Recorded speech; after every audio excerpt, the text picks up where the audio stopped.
Alright guys, welcome back to Kelly Jelly Plays Dream Daddy. We are continuing our little adventure. We just met Damien at the mall. We saw him berate, pull a total Karen on a not hot topic cashier. And we met Amanda's teacher, Hugo, who is kind of a charming, amazing person. I don't know. I still don't know. I'm very torn on who I want to pursue. But we're just exploring our options here, you know? All right. Let's get back into it. Amanda and I sit on the couch trying to find something to watch over bowls of ice cream. Oh, cool. Long Haul Paranormal Ice Road Ghost Truckers is on. Your favorite, right? Oh, hell yes. In my Damien voice, they have to make it over the Canadian tundra before the ice road melts, but also they're hunting ghosts. Also, the trucks are haunted. This is an episode I've already seen, but it's one of the best.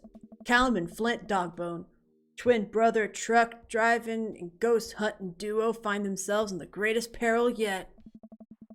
Oh, no. Oh, Callum. Well, they're truckers, right? Oh, no. The ghost done got control of the truck.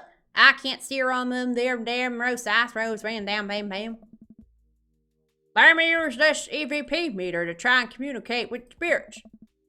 Flint, we're about to die. Almost got it.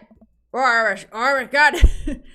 If you listen carefully, it sounds like it's saying, you're gonna die. That's because we're about to die, This is art. The episode ends and Amanda excuses herself to go and start arguments on the internet. I stay up a little longer, curious about the exploits of Callum and Flint Dogbone after their disastrous ice road accident. Afterward, I crawl into bed and get a good night's sleep. Better to be early than late. True.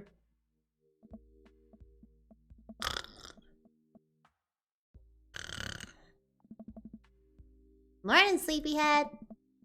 5 more minutes. You have never, ever let me have 5 more minutes, so get up. Fine. We have cereal for breakfast and spend the morning putting together furniture. Amanda is much better at interpreting the tiny manuals. We're able to put together a few shelves and one desk. I'm pretty sure it was supposed to be a bookcase. So, you excited for the cookout today? Excited to beef up my grilling skills. If there's food, I'm excited. I'm ready to beef up my grilling skills.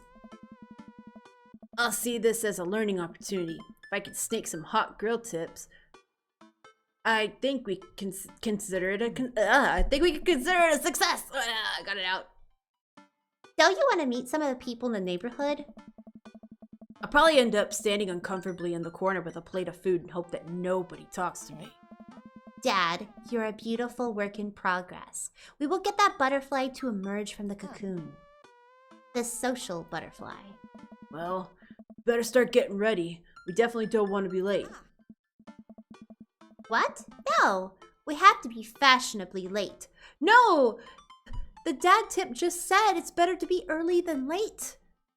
That's dad tip number something, I can't remember, but that was a tip. Who shows up to a cookout on time? You know what? We're going early, just because you said that. Yeah. I head out the door and Amanda reluctantly follows. We walk across the street to Joseph's house with a store-bought veggie plate. I'm a terrible cook if it doesn't involve a grill. Guess we're not as early as we thought we were. Joseph's backyard is already packed with people and the smell of hot dogs wafts the air. Small children run through a sprinkler and adults chat in small clusters. I set our veggie plate down on a table next to 2 other veggie plates. Hey, there's Joseph. I wave to get his attention. The moment he sees us, he jogs over, arms open wide. Welcome! I'm so glad you two are here. And you brought veggies. Let me introduce you to my family. Kids, come on over here. This is Chris, my eldest. Oi. This is Christian and Christy, they're twins. Hi. They stare creepily and say nothing. Oh. Except for hi. Then, of course, there's our youngest, Krish. Wait, where is Krish? Maybe Mary put him in his crib. Oh no! Her fingers are in her boobles! Oh no, it's the woman from the bar the other night. What is she doing here? Oh, and how could I forget my lovely wife, Mary? Joseph pecks her on the cheek. She smiles. Oh, Mary, sweetheart, did you put Krish to bed? I'm just gonna make her drunk all the time. I have to go look for him. What? You'll have to. Joseph takes a moment and regains his composure. Mary, this is our new neighbor, Stefan and his daughter, Amanda. I shake your hand. I have a glass of wine that I need to tend to. I love her. Amanda. Don't aspire to be her. Nice to meet you, Mary, for the first time. Well, I'll go over there now. Mary leaves. Oh god, this is so awkward. I wonder if Joseph knows. I wonder if Mary knows that Joseph knows. I wonder if Joseph knows that Mary knows that I know. It takes all my energy not to run from the barbecue and start fresh in a new city. Oh, my wife has a wonderful sense of humor. But please, you two enjoy the barbecue. Oh no, I clicked too soon. Amanda and I meal around and try some of the food spread on the table. I picked at some deviled eggs. Amanda grabs a small paper plate and immediately begins piling it with baked goods. I don't want to have to make friends. Come on, Dad. Who are you gonna party with when I go off to school? But I don't want to have to do pleasantries. Dad. Dad, I'm burping. Sorry, Dad. Ugh. They're gonna talk about weather. Dad. Go. Do it. Make a friend.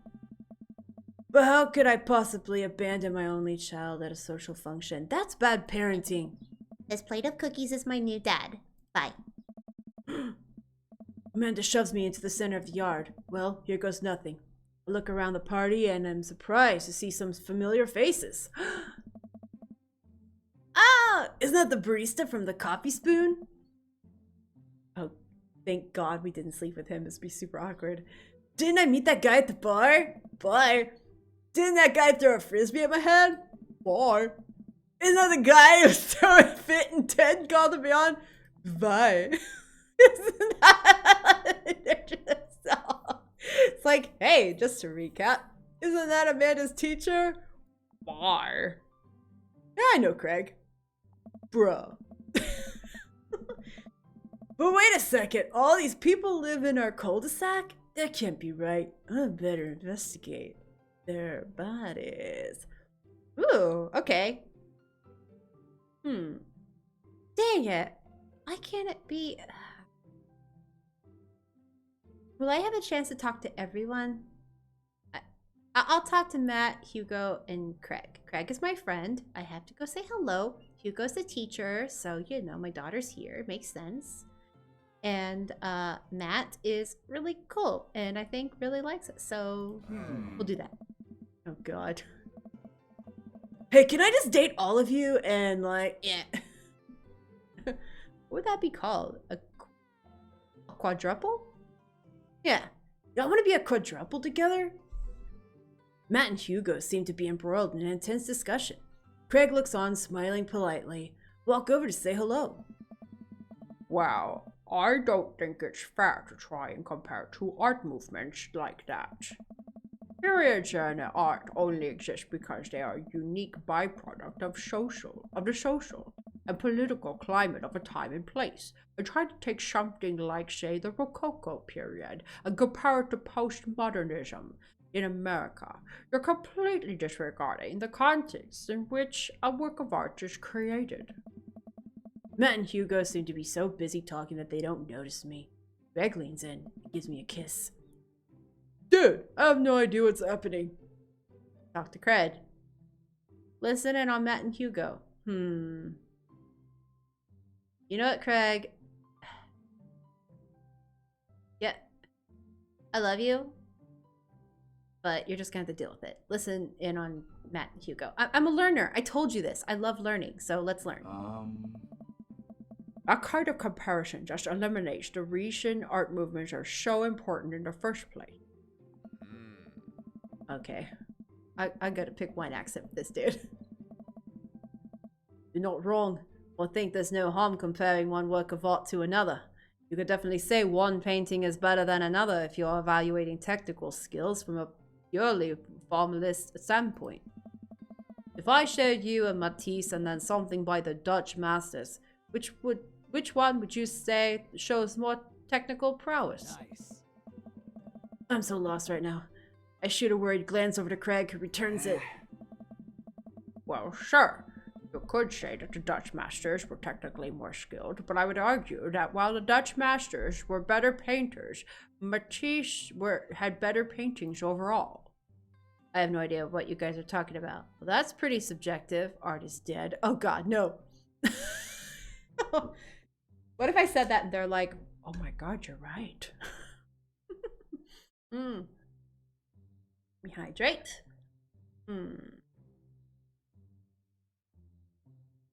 Alright.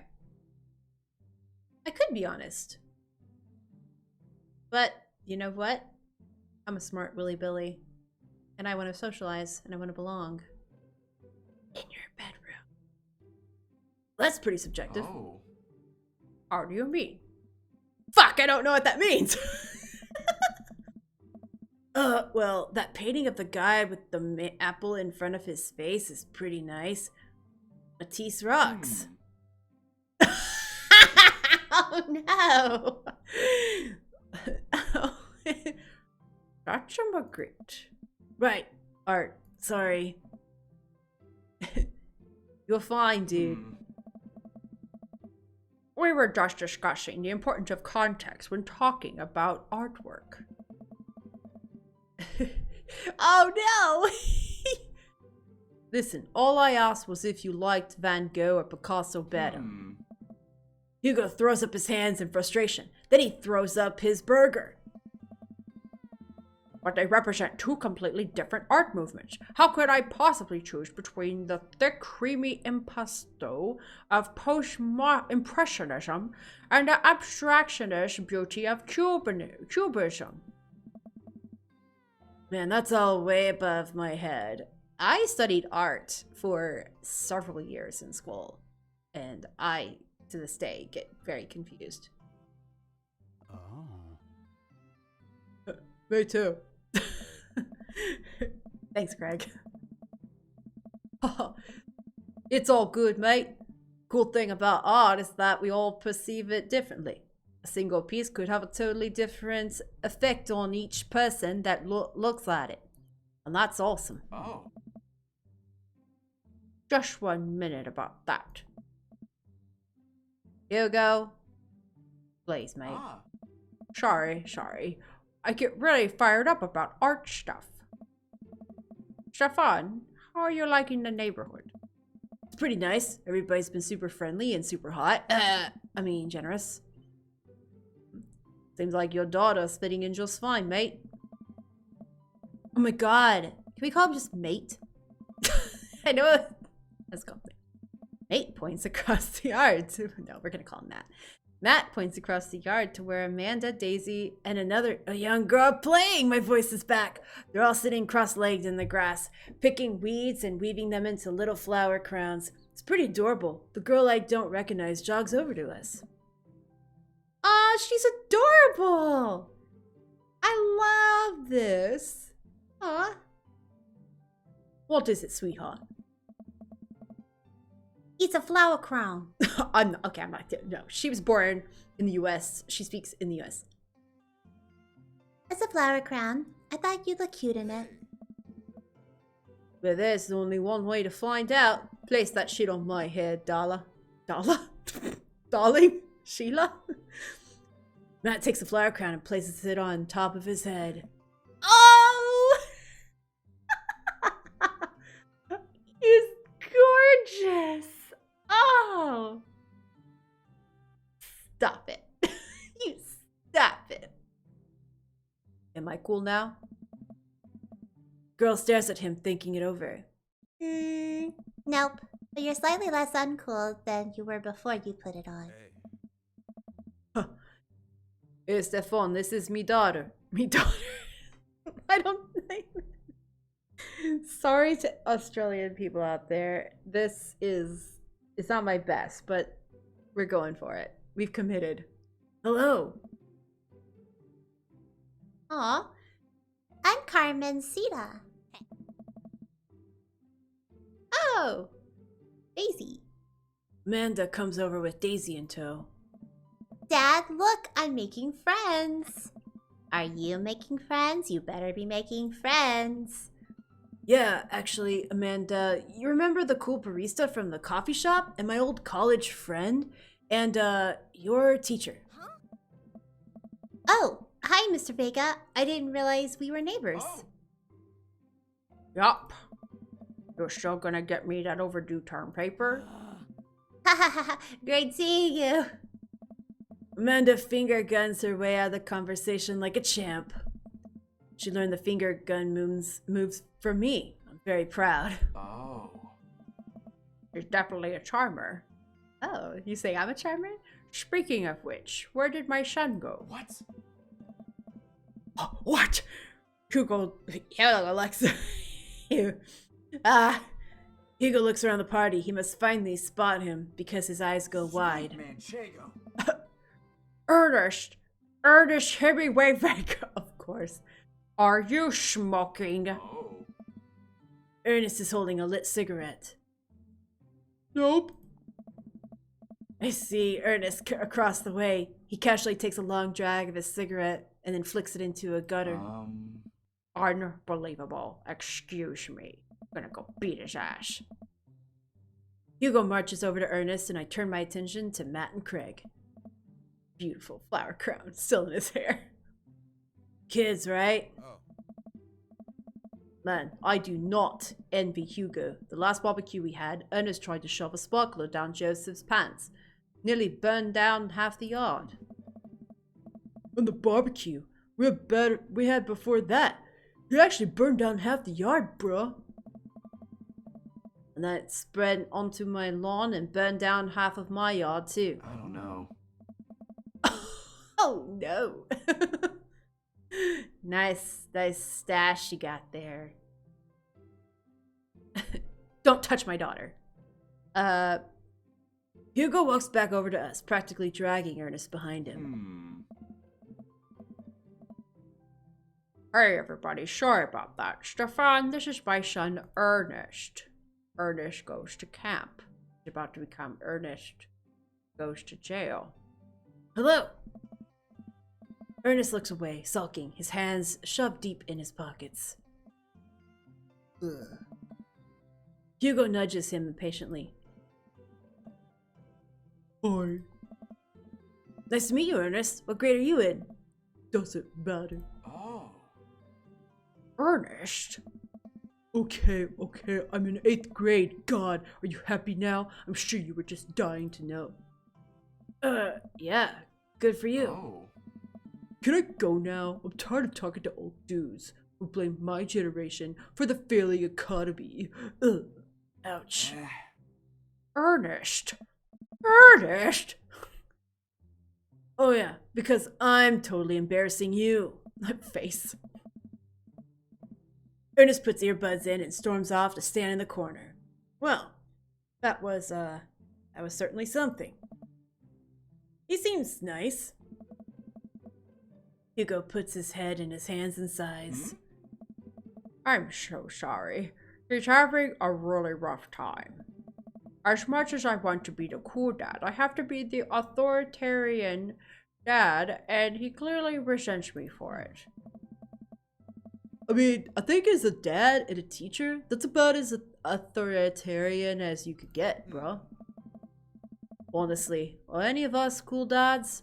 Is it even possible to be a cool dad like Steve Irwin, my hero?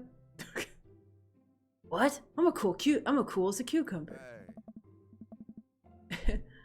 See, that right there. You can't say that. I don't know. That's our word. Cucumbers. My kids think I'm cool, bro. But for how long, Craig? How long do we get to be the cool dads? I don't know. I don't know. I think we just have to accept the fact that as dads, we become the machine we once raged against and accept our fate to unironically wear socks with sandals. Your kids may think you're cool now, but the moment they hit puberty, you're doomed. Right? Amanda's 18 and she still thinks I'm cool. I yell across the yard to my daughter. Amanda! I'm cool, right? Amanda just laughs. She keeps laughing. I see your point. Oh. As much as... Oh, sorry, Hugo. As much as we all want it, I don't think it's as important to be a cool dad as it is to be a good dad. We can't all be best friends with our kids. It just doesn't work. I mean, look at me and Ernest. Our job as parents is to make sure our kids turn out okay. He's turned out great. Yeah, you're right. But it'd be nice to have it both ways.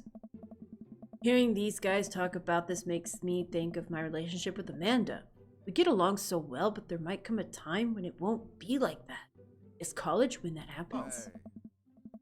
Don't let us eat up your time, Stefan. Go meet some of the other people around the neighborhood. Ooh. Well, I guess since we get to talk to everyone, it doesn't matter. So let's go talk to Robert and Brian. You tried to sleep with me. I glance across the yard and notice Robert and Brian chatting over drinks. Man, I don't think I want to deal with being one up by Brian or whatever happened with Robert last night. Nothing happened. Oh no, they caught me staring right at their junk. You have a stain on your pants. Oh no, Brian's waving me over. Shoot. I flash a smile and walk over to them. Hey, guys. Stefan! Oh yeah, I can't. Sorry. Stefan. Stefan. How the heck are you? Settling into neighborhood, alright? Oh, you betcha. Got the living room in order at least. That's great to hear. I've been doing some living room work as well. Finally got the 50-inch in there. The game looks great in high def. Oh boy. Let me tell you the size of my dick. Stefan, have you met Robert yet? Yeah, we've met. No, they're dicks! Robert regards me over his whiskey.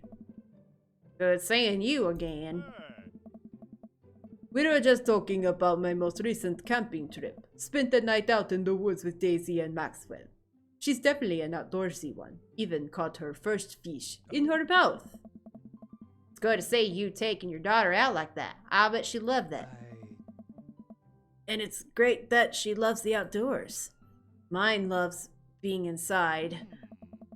Brian raises his eyebrows at me. Being inside, making art. She won a local competition for that art. Yep. Did I put it on too strongly? Robert stares at me blankly for a second. Anyway, I haven't gone camping in years. Not since the last time. Same here. Well, things change once you have Wait, what happened the last time? Robert takes a long sip of whiskey. Well, good old Johnny Boy and me were out in the back country. Johnny Boy's a strong kid. Met him in my army days. Comes from Kansas. I build him tougher out there. Anyway, things go south pretty quick. Johnny Boy breaks his ankle when the rope bridge snaps. You could see the bone popping out through the skin. Johnny Boy screaming now, crying for his mama, losing blood. We're 2 days out from the next living soul, and here I am with my dear friend bleeding out in front of me. Jesus. I'm able to dress the wound, but now I got a fireman carry a 6-foot, 180-pound man over some of the toughest terrain I've ever been in. I won't lie to you. There were moments during those 2 days when I thought about leaving old Johnny Boy. You build a bond with your brothers in arms, and that bond never breaks. I get that boy back to civilization, but I lost some of me out there. God. I guess that's camping for you. Brian and I stare in disbelief. Oh yeah, that's totally camping. Robert takes another long sip of whiskey. I'm just kidding. My friend John and I went inner tubing down a river and he lost a flip-flop. Missed that kid. Brian and I laugh nervously. Or am I kidding? Brian and I tense up again. I'm kidding. What the fuck, Robert? Ew. Amanda and Daisy barrel up to us laughing. Daisy is holding a paper plate in front of her like a steering wheel. Hydrate. There's too many voices going on. We gotta get out this haunted truck. Oh no, the ghost locked the doors. Quick, hit the emergency escape button. But trucks don't have emergency escape buttons. Then hit the brake, I guess, and then we'll get out of the truck. Imaginary truck. Anyway, we're safe from the ghosts, but how will we ever survive this Arctic tundra? Daisy, you might have to eat me. Are you prepared to do that? I'm prepared to do anything to survive. That's cold-blooded. I like that. Although I'm not sure I have the materials required to properly cook you. You know, that reminds me of last time I went skiing.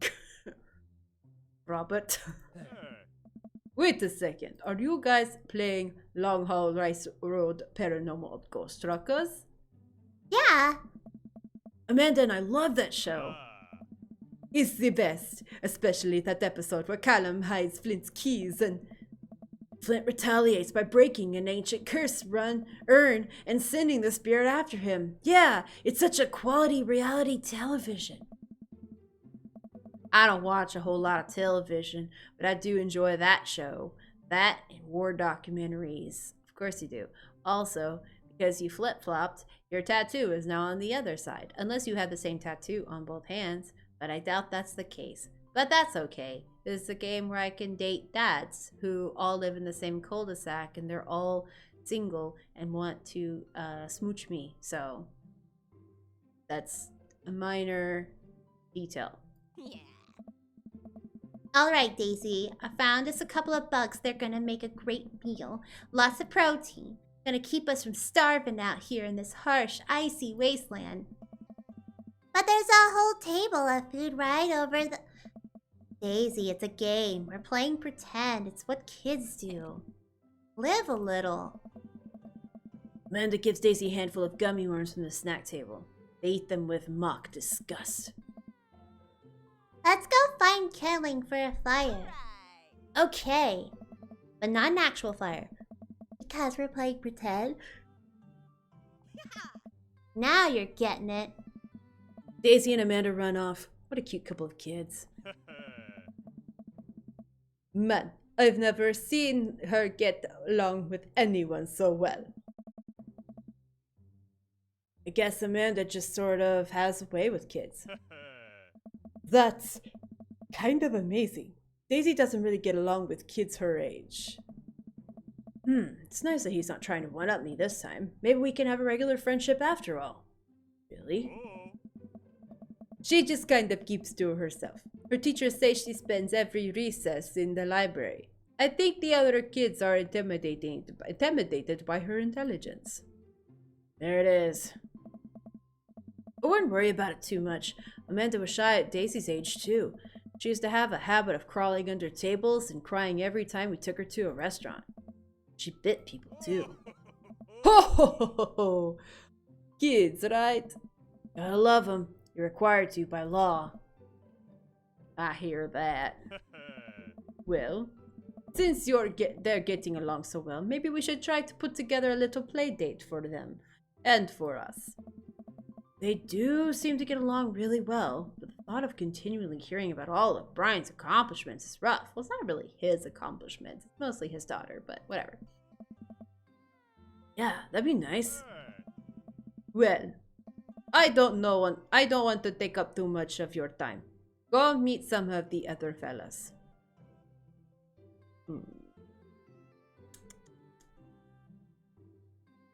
You know what? Let's call it here for today. I think next time we're going to pick up. We're going to talk to Joseph. We're going to talk to vampiric Damien. And I'm also really hoping Mary comes back because I kind of really love the fact that she's just this drunk Christian mom, but also kind of looks like Morticia Adams. So this ought to be really exciting. All right, guys. See you on the next one. Toodles.